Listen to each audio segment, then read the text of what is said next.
Somehow you've done it. You have stuck with us for 9 episodes, and you're back for your 10th, the end of season number 1 of Foxfire Farmhouse, the podcast. Welcome back, everyone. Welcome. We're glad to have you with us. Welcome back to the warm hearth. The warm hearth of Foxfire Farmhouse. We've got some music playing in the background. We have a nice roaring fire built, crackling. Crazy old lady in the corner. What is she doing? Knitting. She was the one that talked to you before. Come in. Yeah, that was fun. She's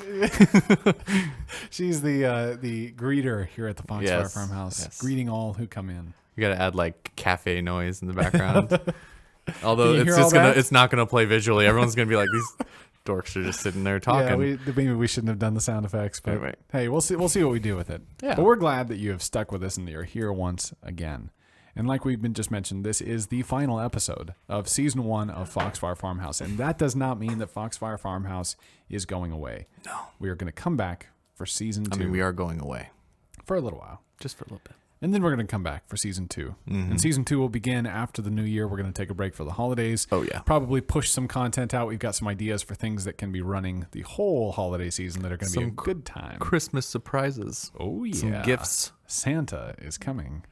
Saint Nick Santa is showing up. You can't say that. I'm going to say it a lot here in just a little bit. Okay. But before we do, I just wanted to tell you that we would really, really love to hear from you. Let us know what you have liked about the show so far, what you would like us to continue doing, or if you have any ideas for things we could add, things we could do differently. We would love to hear your feedback. Give it to us. Send it our way. Right now. Podcast at foxfirefarmhouse.com. We would love to have information from you to know better how to plan our season 2. We already have quite a few ideas of things to do. We have movies that we still want to cover that we have not got a chance to talk about yet. We have film ideas. We've got video games. We have all sorts of things that we have in the brainstorm session that we want to talk about. But we want most of all to serve you and to give you things that are helpful to you. So if you would let us know. And we'd be glad to think through those things. So to introduce this week's episode, we're going to get to a theme here in a little while. But right now we're going to introduce things that are cool, kind of recommend some stuff to you. So my recommendation for this week is a movie that is on Netflix. It came out, I believe, 2 years ago in 2019, holiday season, and that is the movie Klaus. Klaus. Never seen it. It is a beautiful children's film. It's an animated, hand-drawn movie. That never happens. I know. They made it hand-drawn, but then what they did is in the post-processing of it, they did lighting effects. So at a glance, you would think that it was a 3D animated film. So it's very interesting. It doesn't look like a standard 2D. You know, this isn't like Emperor's New Groove or old Disney. This is something that looks fresh, but that is still all hand-drawn. So you get the magic of the hand-drawn animation along with the beauty of like incredible sets and hand-painted characters, but painted with depth. And it's just a really gorgeous film. And it's the origin story of Santa Claus, basically. And it's this postman who's has an incredibly posh lifestyle back in the big city. His dad is the postmaster general, and he is in the training corps for the postal service, but he's terrible at it. He's just a lazy, posh bum, and gets kicked out of the training and is excited to get back to his silk sheets. But then when he gets back, his dad actually graduates him to a postmaster and sends him to the town of Smearensburg, which is on the very end of the map, up north in an icy, cold wilderness. And it's the furthest flung place on the map. And he's got to start a postal service, and he has to get 6,000 letters sent through the post office in order for it to have been successful. And if he does not do that, then he is cut off from his family's fortune. He's out. He just has nothing. And so awesome. He has to go grow up out here. Well, when he gets out there, he discovers that Smearensburg is not just another little town. It's a town with 2 families feuding like crazy. I mean, this is Hatfield and McCoy's. They're always pulling pranks on each other. You just need to watch the trailer and you'll get to see some of the types of gags that they pull on each other. And so they're at each other's throats. They don't talk to each other. They hate each other with a passion. And there's like a long history of this hate that's been going on. And so they show up. he accidentally, well, with some prodding from the ferry boat master, rings what they call the battle bell, and then the battle starts, and he's in the middle of all of it, and that's his introduction to the town. And eventually, he ends up having a picture drawn by a sad child in his bag. He goes to the woodsman's cabin in order to try to get the last letter, the last place he hasn't checked to see if he could pick up some mail. And when he gets there, he finds Klaus. He doesn't actually meet him, but he's this scary, huge old man with a big axe, and he's terrified, thinking he's going to get cut to pieces like by some axe murderer. And he books it into town, but he leaves this letter. Klaus shows up then, wanting to deliver a package to this kid who's sad, and that's the beginning of a story of this man giving packages to these kids who write him a letter. That's awesome. And it is my favorite Santa Claus movie by far. It's a beautiful It beats Santa Claus. Films. It beats Santa Claus. Oh yeah, The Santa Hands down. Claus movie. Oh yeah, definitely. Are you talking about the Tim Allen one? Mm-hmm. Oh yeah. I would totally watch this over The Tim warm Allen. and fuzzy part of my heart that has that movie in it. I do love Tim Allen Santa Claus. Yeah. But yeah. Anyway, so that's my recommendation. That's what I think people should go Sweet. check it out. Check it out. It's on Netflix. I You can will watch it all year round. I But have it's the great Netflix. at Christmas time. Yeah. So that's what I got. What do you I'm got? sold. Well, I got a great show that I started watching with my kiddo. It's a Disney show. It's called Bluey. What's Some that about? parents might be super excited that I'm talking about this, but it is an Australian show. It's made in Australia, all Australian cast, and it's about a mom and a dad and their two daughters. The oldest daughter is called Bluey, and that's the name of the show. And it's basically just the day-to-day life of these kids, and it's drawn so beautiful. And let me phrase this: they're all dogs. Just so you know, they're like dogs who like stand on their hind legs. What is that called? When they're Anthropomorphized. Yeah. And so like they have their houses and everything, and it's so for one, aesthetically, just a beautiful show. It's so well done. All the little quirks. I love quirky shows where like they have like little hidden details that like add humor. It's so funny. It's so heartfelt. A couple episodes have made me cry because they're just so heartfelt about like the heart of a father. And that's one of the greatest things I love about it is the dad character in it. It's a very real dad character in some of the best and funny and kind of worst ways in some ways. He's not just a dumb dad. He's a dad who has such a heart for his daughters and loves them and plays games with them and does these imagination games with them. Like it opens the first episode is he's pretending like his daughter is a piano. And so he's playing on her belly, and then there's this magic xylophone that they can hit. And when they hit it, it automatically makes people freeze. And he's like, no, not the magic xylophone. And they hit it, and he like freezes. And he just lets them like draw on his face and whatever. And then they hit it again, and he unfreezes. And so just the whole episode is the dad, and it's not magic. You see the dad like laughing, and you see like all these things, but to the kids, it's just so magical. And they just love it. And there's so much of that. Like there's an episode where the dad goes to Home Depot and he goes off and he's just sitting there in line while it goes back to the mom pushing the kids in the cart. And they're like grabbing like all of these paint things for free, the paint swatches. Oh, right. Yeah. And they like make like a little like table and they're like, would you like a burger? And they're like feeding each other. And then it cuts back to the dad and he's just like, I think I need a pizza oven. And he like gets the pizza oven and it's really just a heartfelt, wonderful show. Cool. And it has a mom and a dad, and it shows the problems and just the blessings and how they can be used in their kid's life. And I love it. That's cool. Yeah. That's great. Anyway, and that kind of dovetails into our subject. So what are we talking about? We're talking about a question that was given to us, or a subject given to us by a question from a listener. Nice. Yes, that's the correct way to This say is that. the first time. Yeah. I was talking with one of our listeners that we actually personally know, and he's like, hey, now that you've destroyed Christian films, no, he's just like, now that like I realize that they're marketed at us and all this stuff, like I don't necessarily want that to be like all that my kids are ingesting. How do you find a good good children's films? Like, what do you show your kids? What are some recommendations? And like, how do you go about that? How do you go about educating your kids and giving them good stories? So when you're looking at like Netflix and you're scanning the kids section, or you're on Amazon or wherever you are, what are you thinking is in regards to selecting movies or shows for your kids? So what I'm thinking is I think through these things, and all of which can become pitfalls if you focus on one thing in particular. So for one, a lot of times you want something that will capture your kid's attention, and that's where most of the world stops.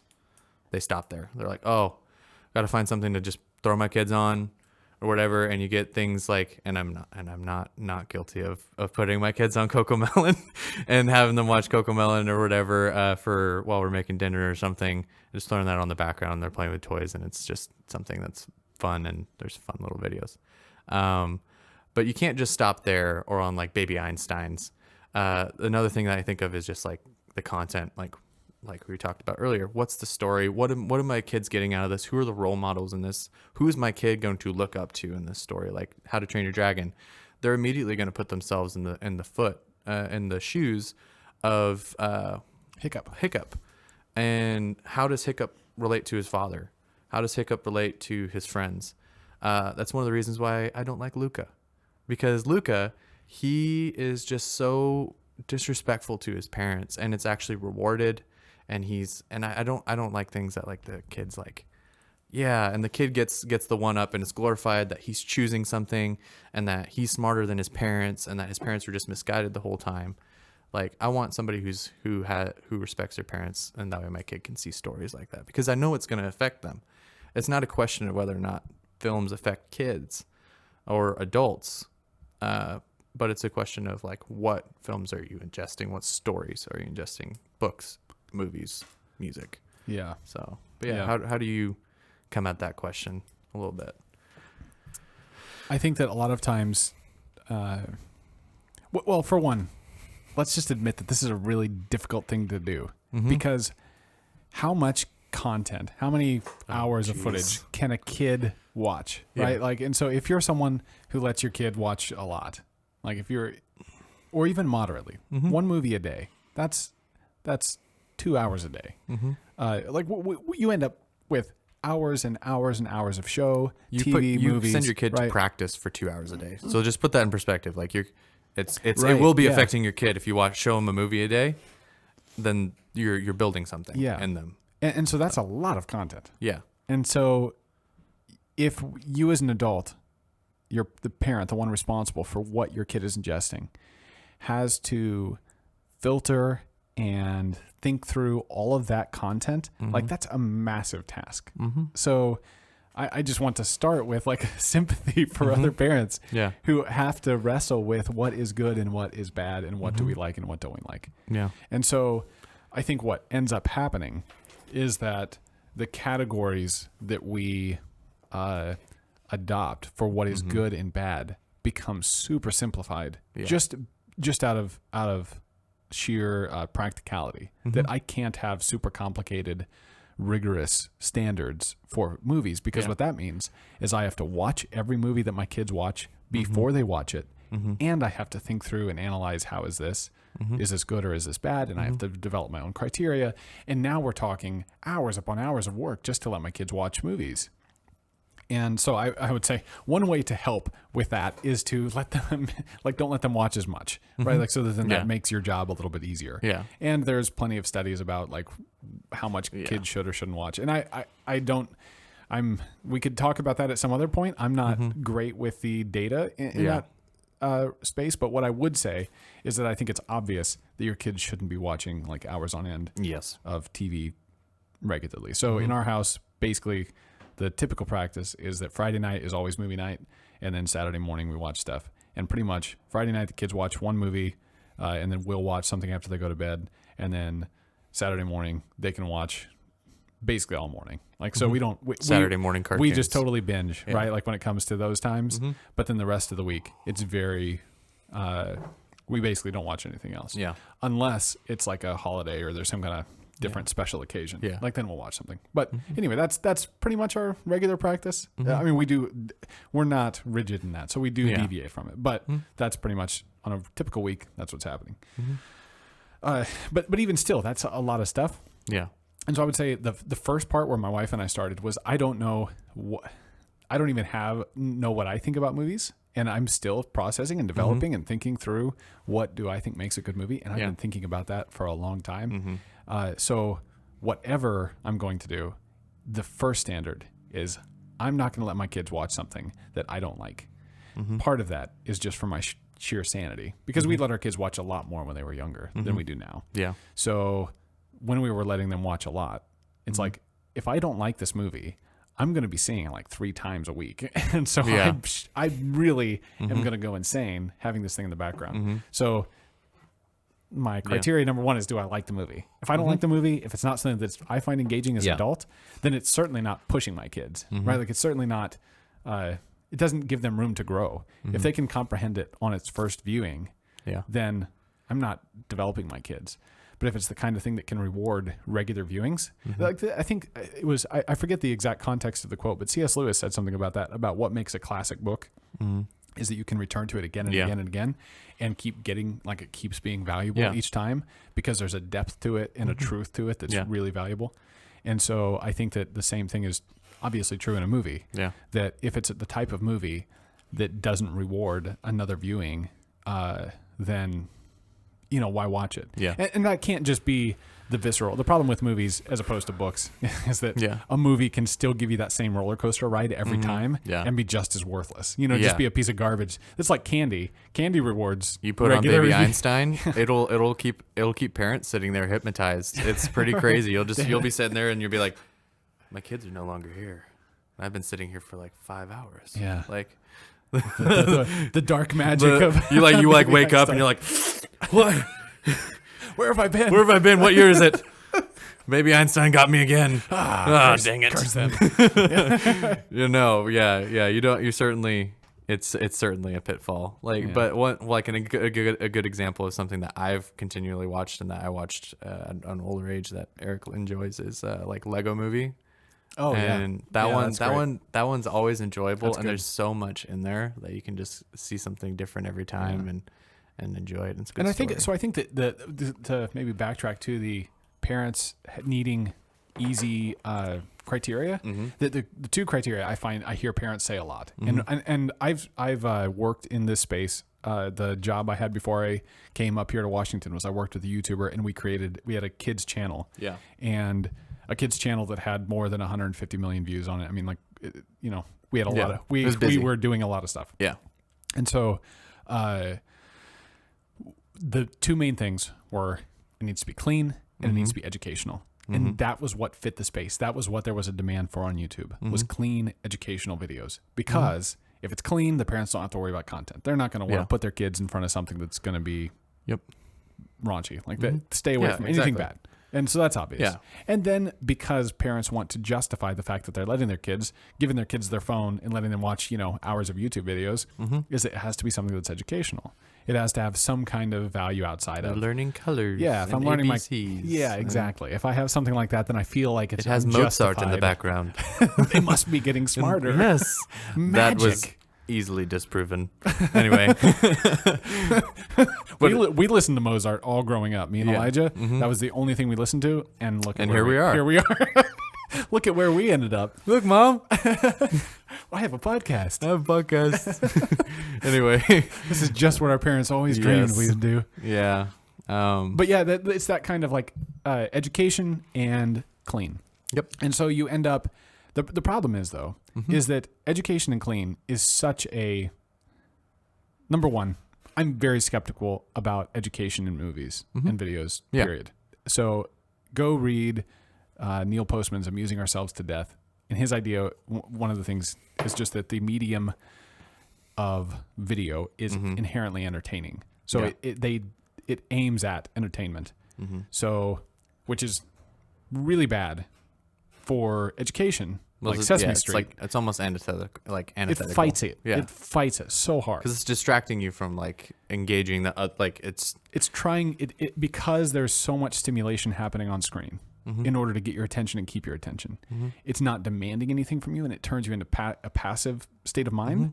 And that passive state of mind is not where you learn. You learn when your mind Yeah. is active. And so so that just doesn't work.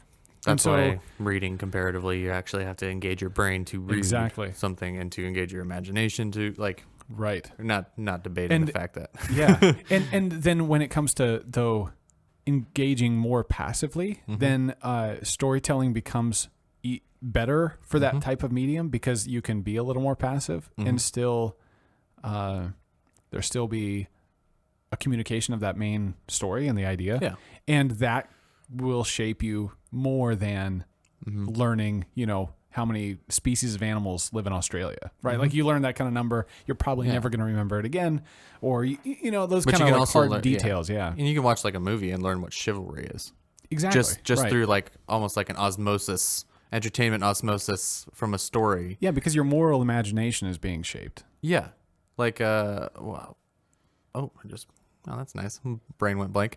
But I mean, like even things like the concepts of bravery or courage in the face of fear. Yeah. That can be learned through a story in a way that, like, because I'm passively consuming this, it gets me into the moment where I am terrified of what's about to come, and I'm on the edge of my seat about what are they going to do? Is he going to be brave enough to stand up and fight? And I'm scared, and so surely this character is scared. And you step into that role and kind of role play in the story in a way that then informs the next time you're in a scary situation with a lunch lady at school or that you're able to actually stand up and you have an imagination that's formed to think about how to respond to those scenarios. Yeah.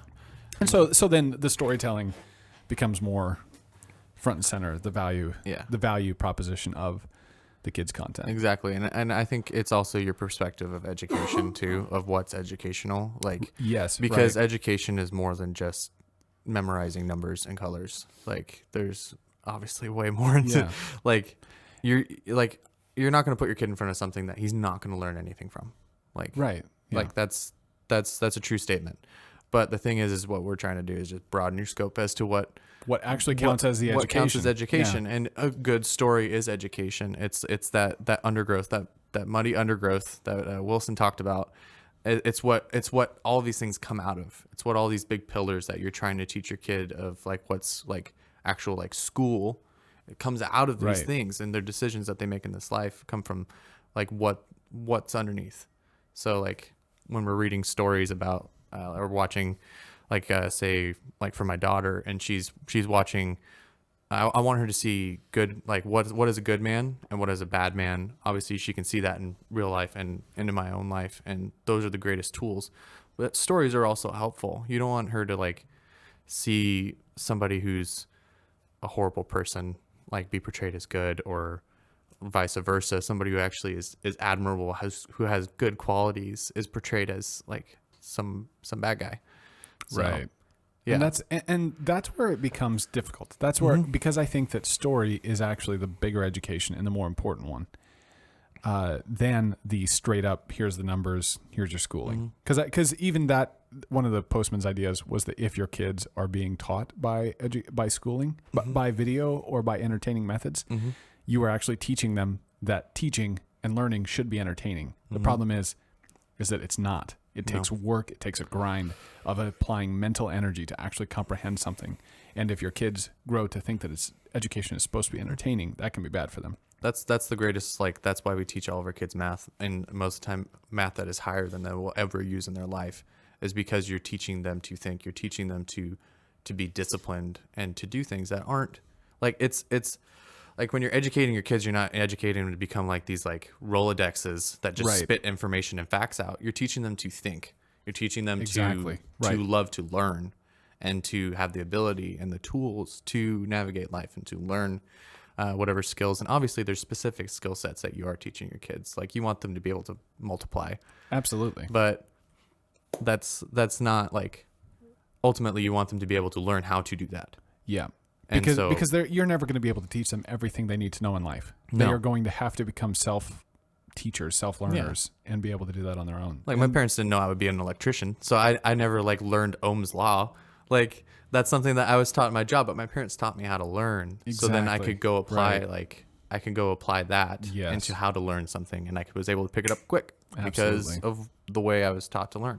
And so I think like so with my wife and I, for instance, I had read Postman and was pretty convinced by that. So with my children, we have deliberately stayed away from anything educational in terms of video, anything educational in terms of schooling, right? Mm-hmm. Like, so if they're doing math, they're not going to watch a video for math. If they're doing anything that relates to the core subjects. Now, like just the other day, we watched a drawing video, right, where they copy and someone's drawing and they're copying it for fun, right? So in that sense, it's directly educational. We watch documentaries about animals, things that they wouldn't be able to see in other, like I'm not saying that we never let our kids be educated by videos, but just that when it comes to what the kids are watching like I really deliberately stayed away from anything that was explicitly educational because I didn't want them to think that education is supposed to be all fun and visually stimulating. I want them to try to at least give them that heads up that, hey, no, education is going to be hard. It doesn't mean that your kids are, going to be, it doesn't mean that your kids are never going to learn because you let them watch something educational at, a young age. It's just that's how I'm thinking about it. I think, that also explains certain things like about our culture and the fact that we're so like, I think one of our biggest gripes in like the workforce that I work in like the industrial world is that when we go to training, we don't like death by PowerPoint. But the thing is that came from somewhere. That came from the fact that that's how things used to be. And people are actually able to understand it, and it was actually effective, to where people. But the thing is it's no longer effective because of the fact that people have catered to learning being entertaining. Right. And so, and it doesn't mean like I'm all for. I don't know. That's another discussion we probably could have about. You don't want learning to be dry, but yeah. Obviously, you want them to enjoy subjects like history. You don't want history to be just like.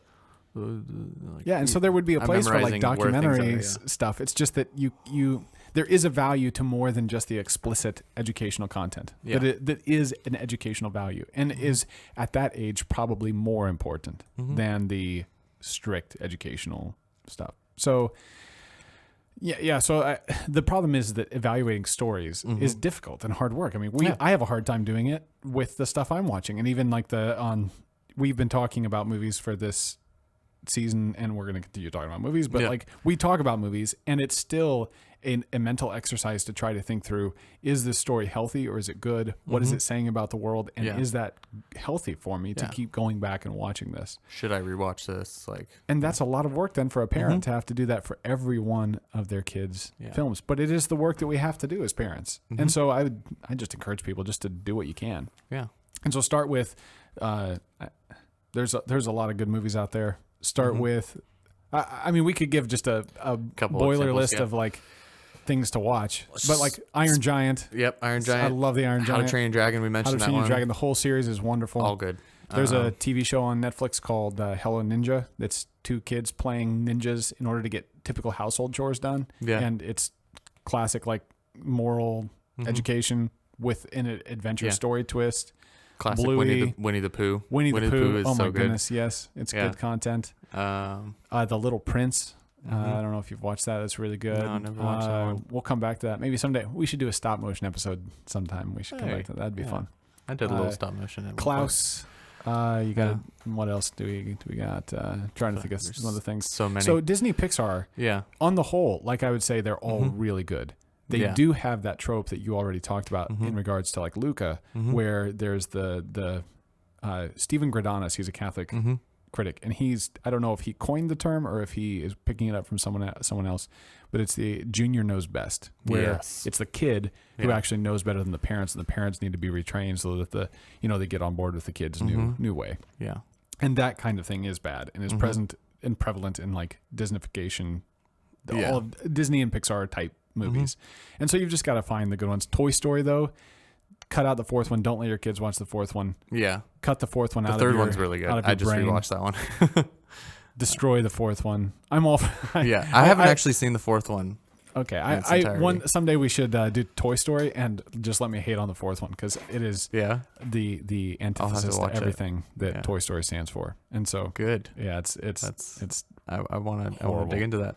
It looks yeah, visually. They should have never made it. They have really interesting concepts. Now we're going to get off on, but they have really interesting concepts, like the idea of a kid making a toy. Like I love the idea of Toy Story Forky. world exploring Forky. Like that's a wonderful theme that I would love to see explored. They have just the general theme of what is the toy's purpose. What is a toy's purpose in relation to other toys that like are some interesting themes that tie some into of the conclusions that they jump to are probably not the greatest. And this one just kind of undermines what I felt like was the philosophical underpinnings of Toy Story 1 through 3 that were so good and so interesting. I really like Kung Fu Panda.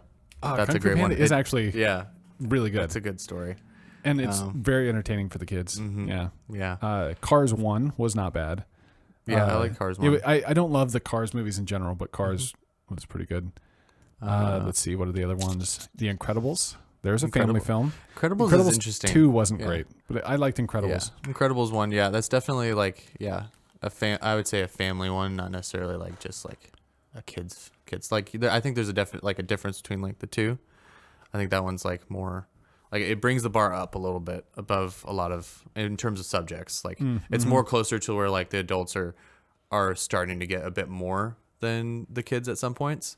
But that's fine. And I would that's another thing I would say is that a lot of times what parents want to run their kids to is something like Octonauts or the Kratt Brothers or the kids shows that which are enjoyable, but and they're enjoyable, but they're like cheese puffs or it's like watching it's like CSI for kids. It's procedural, like it's the same formula every episode.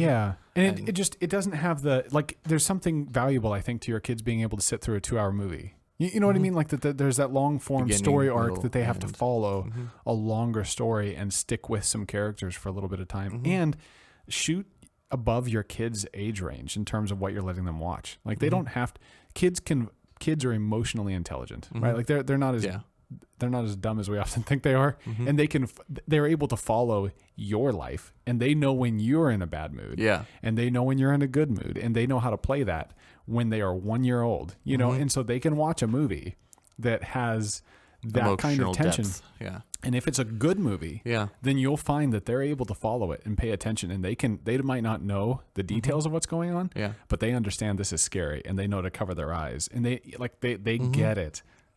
And I just think that we need to put more of that in front of them. They can take a lot more than we think they can. Exactly. And I think that like that just leads into like some like when you're raising your like in particular when I think about my son like and compared to my daughter, and obviously there's some differences in what like you show. Like I'm willing to show my son more scary things than I probably will show my daughter at some points, just because of the nature of him being a young man. And that just leans into the fact that, like I want him to watch things that have great examples, like I said earlier, just like great like princes, great warriors, great like all these things, so you can be like I want to do that, and then you can see that in just like as they grow up, they imitate them. Like for me, like I imitated Jedi, like when I was outside and I was Jedi, I was a great archer, I was all of these things, and I would play in these worlds where like I was this hero, and that's just the nature of a boy. So you want him to. You don't want to keep him in this like infantile level, or like, you want him to see like things of like action and men of strength and valor and like all of these subjects. And also, I would say then like in that same vein, like let your kids watch movies with you. Like find the movies that content wise are okay for your kids. Enjoy them together. That are way above their pay grade. You know, watch The Seven Samurai or watch and let them come in and watch with you. You know, you don't necessarily. I mean, depending on what you're trying to do, you obviously content-wise, check the movies. But you don't have to make them sit down with you. But like, if they can take more than you think, and so introduce them to old movies, like black and white movies. Cowboy. Often it's cowboy movies that most boys are like. There's kind of a pass in certain circles for like cowboy movies, and that affects a lot of young boys. They're like, oh wow, that's a real man. He's doing tough things, and I can grit my teeth and just let them see more then and even if it's like a like we watched La La Land with our kids, right? Like that's not a movie that they're getting all of what's going on, but like they can watch older films than just kids. Like don't limit their diet to just what is good for them, right? This is the kind of thing that you don't like you don't not let your kids have steak ever.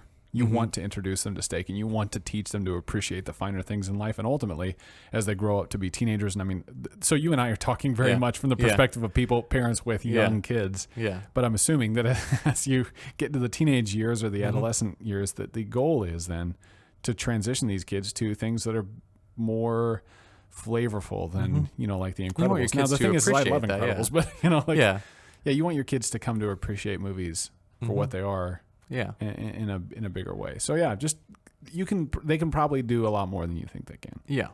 And then just one thing that I wish I would have done maybe when they were younger is create a movie list of things that I know I like, right? Like, so what are even if it's just 10 movies, what are these 10 movies that I know I'm okay with? And then that way I'm tired, or like in those classic moments where you're sick and you need a babysitter, and so you hire your friend the TV. Yeah. Like that those moments, if you have that list of your 10 to 20 films that are always okay, then you don't have to think, you don't have to like go and analyze a film and kind of sort through Netflix to decide. It doesn't have to be something new every time. You can just say, okay, kids, go pick one of the movies that we have on the shelf over and over again to your kid. Like, and there's things you pick up on the 10th watch that you didn't get the time before, if it's a good thing, and you can come back to it.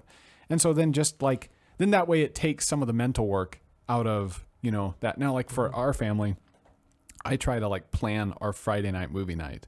And so give a little bit of extra thought to what are we going to be watching. Yeah. And then that way I'm not sitting there, scrolling through endless pages of Netflix trying to decide what is the next thing. But then I have something I'm wanting to watch that's particular. I've already done the research to see about the content and, that kind of thing. So I don't know. It's tough. It's never going to be easy, but you just got to plug at it one movie at a time. And then over the course of a lifetime, you'll have a lot better. Yeah.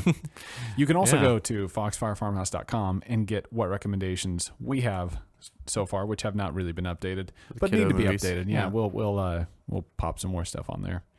But that's our recommendations for how to go about tackling kids content.